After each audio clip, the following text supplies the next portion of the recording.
नमस्कार, मैं Shreya digital India news में आप सभी का स्वागत है। बढ़ते आज की खबरों की ओर। कोयल मलिक के इस्तीफे पर ममता बनर्जी का बड़ा बयान। कोयल मलिक के इस्तीफे के बाद टीएमसी प्रमुख ममता बनर्जी ने कहा कि जिसे जहां जाना है वह 21 जुलाई से पहले बोरिया बिस्तर लेकर चला जाए। उन्होंने बताया कि कोयल ने पहले ही ईमेल के जरिए इस्तीफे की सूचना दे दी थी। ममता ने आरोप लगाया कि बीजेपी, ईडी और सीबीआई के दबाव में जो लोग पार्टी छोड़ना चाहते हैं वे जा सकते हैं। साथ ही उन्होंने कार्यकर्ताओं से अपील की है कि उन्होंने जिस पार्टी को खड़ा किया है उसे किसी तरह कलंकित ना करें।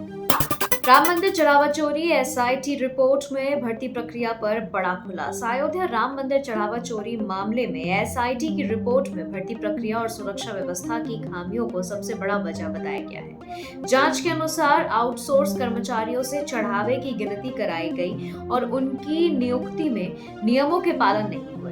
रिपोर्ट में टिन्नू यादव की भूमिका भी अहम बताई गई है, जिसके पास मंदिर प्रबंध की संवेदनशील जानकारी और हुंडियों की चाबियां थी। एसओपी में बदलाव और निगरानी में लापरवाही के लिए ट्रस्ट के वरिष्ठ लोगों की जिम्मेदारी तय की गई है।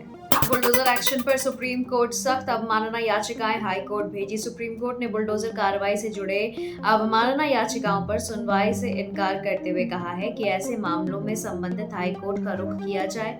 सीजेआई सूर्यकांत की अध्यक्षता वाली पीठ ने कहा कि हर मामले के तथ्य अलग हैं, इसलिए सभी पर एक साथ फैसला नहीं दिया जा सकता। याचिकाकर्ताओं ने आरोप लगाया है कि कई राज्यों ने बुलडोजर कार्रवाई पर सुप्रीम कोर्ट की 2024 की गाइडलाइंस का पालन नहीं किया। अब इन मामलों पर संबंधित हाई कोर्ट में सुनवाई होगी। पलनी मंदिर की जमीन की फर्जी रजिस्ट्री, तमिलनाडु सरकार का बड़ा एक्शन। तमिलनाडु के प्रसिद्ध पलनी मंदिर की 1.4 एकड़ जमीन की कथित फर्जी रजिस्ट्री का मामला सामने आने के बाद सीएम विजय के नेतृत्व वाली सरकार ने दिंडीगुल जिला रजिस्ट्रार सासिकला और सब रजिस्ट्रार जस्टिन मणिगंडन को निलंबित कर दिया है। मद्रास हाईकोर्ट ने रजिस्ट्री रद्द करने का आदेश दिया है, जबकि मामले की जांच सीबीसीआईडी को सौंप दी गई है। सरकार ने दोषियों के खिलाफ कड़ी कार्रवाई का भरोसा दिया है। कमला होमवर्क विवाद पर बड़ी संजय का तीखा बयान। हैदराबाद के सैदाबाद स्थित एक स्कूल में दूसरी कक्षा के छात्रों को कथित तौर पर कमला और सूरह फतीहा याद करने का होमवर्क दिए जाने पर विवाद बढ़ गया है। केंद्रीय मंत्री बंडी संजय कुमार ने इसे हिंदू संस्कृति पर जबरन हमला बताते हुए स्कूल प्रबंधन के खिलाफ कड़ी कार्रवाई की मांग की है।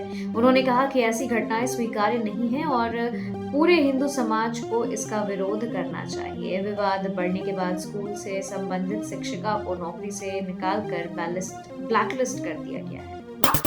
नीट 2026 पेपर लीक, सीबीआई का बड़ा खुलासा। 136 में से 111 सवाल परीक्षा में मिले। नीट यूजी 2026 पेपर लीक मामले में सीबीआई ने अदालत को बताया कि लातूर के एक कोचिंग संचालक के मोबाइल से मिले 136 हस्तलिखित केमिस्ट्री सवालों में से 111 प्रश्न पत्र परीक्षा के मास्टर सेट से मेल खाते हैं। एजेंसी के अनुसार ये सवाल परीक्षा से करीब 2 सप्ताह पहले मोबाइल में मौजूद थे और कथित तौर पर एनटीए के एक पैनल सदस्य के जरिए लीक किए गए।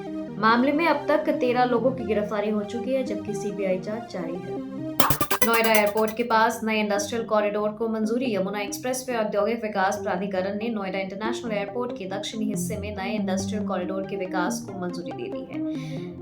51वीं बोर्ड बैठक में लिए गए इस फैसले से क्षेत्र में निवेश, उद्योग और रोजगार के नए अवसर बढ़ने की उम्मीद है। इसके साथ ही 30 एकड़ में राष्ट्रीय चिकित्सा अनुसंधान संस्थान और हाई राइज इमारतें की सुरक्षा के लिए 50 करोड़ रुपए की अग्निशमन परियोजना को भी मंजूरी दी गई है। दिल्ली की 400 एकड़ करोड़ स्टार्टअप पॉलिसी को मंजूरी, युवाओं को मिलेगा बड़ा फायदा। दिल्ली सरकार ने 400 करोड़ रुपए से अधिक के प्रावधान वाली नई Delhi startup and incubation policy को मंजूरी दे दी है। मुख्यमंत्री रेखा गुप्ता ने कहा है कि इसका उद्देश्य दिल्ली को देश का प्रमुख स्टार्टअप और इनोवेशन हब बनाना है। नई नीति से युवाओं को कारोबार शुरू करने, निवेश और संस्थागत सहयोग के बेहतर अवसर मिलेंगे। साथ ही विश्वविद्यालयों में बिजनेस इंक्यूबेटर स्थापित किए जाएंगे। सरकार ने 16 अगस्त से दिल्ली विश्वविद्यालय में 5 रुपए में भोजन उपलब्ध कराने के लिए अटल कैंटीन शुरू करने की भी घोषणा की है। अमेरिकी महिला की रिहाई पर ट्रंप ने की ईरान की तारीफ, बाइडेन पर साधा निशाना। ईरान से अमेरिकी नागरिक टीना खरारी की रिहाई के बाद राष्ट्रपति डोनाल्ड ट्रंप ने इसे ईरान का कड़ा कदम बताते हुए उसकी सराहना की है। ट्रंप ने दावा किया है कि महिला को दिसंबर 2024 में जो बाइडेन के कार्यकाल के दौरान गलत तरीके से हिरासत में लिया गया था और उनकी कोशिशों से वह अब सुरक्षित बाहर आ गई है।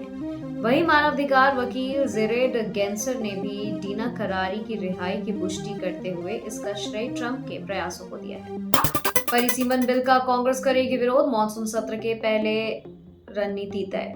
संसद के मॉनसून सत्र से पहले हुई कांग्रेस संसदीय दल की बैठक में पार्टी ने संभावित परिसीमन बिल का विरोध करने का ऐलान किया है। सोनिया गांधी की अध्यक्षता में हुई बैठक के बाद जयराम रमेश ने कहा है कि कांग्रेस इस मुद्दे पर विपक्षी दलों के साथ मिलकर सरकार का विरोध करेगी। पार्टी ने संकेत दिया कि वह एक देश एक चुनाव, FCRA संशोधन और खाद्य सुरक्षा कानून में प्रस्तावित बदलावों समेत सरकार के कई प्रमुख विधेयकों का भी संसद में विरोध करेगी। खबरों के सिलसिलों में फिलहाल इतना ही। बने रहे डिजिटल इंडिया न्यूज के साथ। नमस्कार।